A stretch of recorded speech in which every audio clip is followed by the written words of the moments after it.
In today's video, I'm going to teach you how to create a stock candlestick chart in Google Sheets.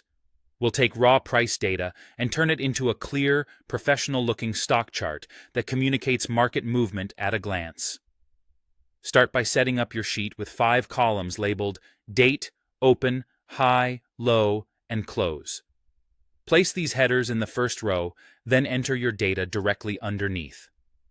The order of the price columns is important for stock charts, so keep it exactly Open, High, Low, then Close. Make sure your dates are real dates that Google Sheets recognizes, and keep price entries numeric and consistent so they sort and plot correctly. A quick check is that dates align to the right and prices don't include symbols like currency signs or commas. Next, highlight all the data you want included in the chart. Click and drag from the date header through the close column, including the header row, so Google Sheets can label the axes for you.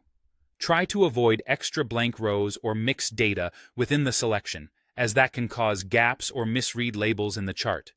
With your data selected, insert a chart.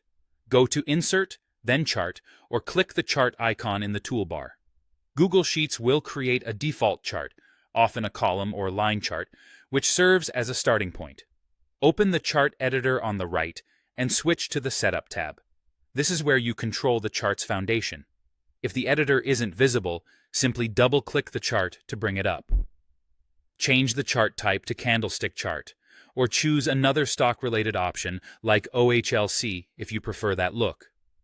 Once selected, Sheets maps your date column to the horizontal axis and your Open, High, Low, and Close to each candle.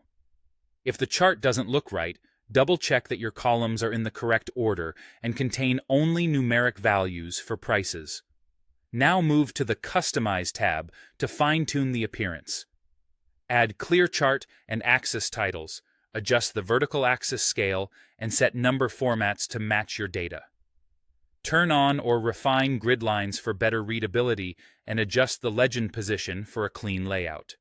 You can also tweak colors and line thickness to improve contrast, and, if you have a wide time range, format the date axis to show months or quarters so labels remain legible. That's it. Your stock chart is ready. You've entered the OHLC data, highlighted it, inserted a chart, switched to a candlestick type in Setup, and polished the styling in Customize.